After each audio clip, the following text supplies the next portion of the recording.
Artis Thalita Latief menanggung beban berat saat masih menjadi istri Dennis Lila.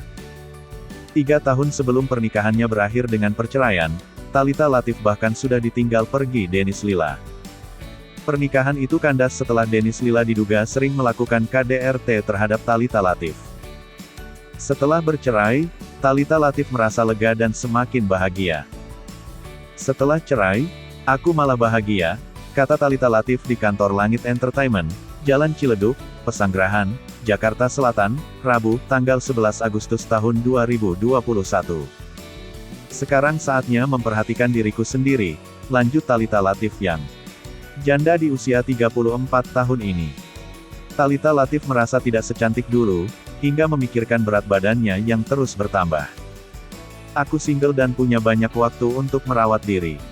Aku bisa mempercantik diri dan pelan-pelan mulai diet lagi," katanya. "Sekarang aku hanya ingin berpikir positif yang bikin good impact," ujar Thalita Latief. "Bahagia banget sekarang," kata Thalita Latief yang merasa biasa-biasa saja walau tidak lagi memiliki suami. "Yang berubah hanya status saja. Tapi semakin lega, akhirnya perjalanan panjang ini bisa selesai juga," kata Thalita Latief.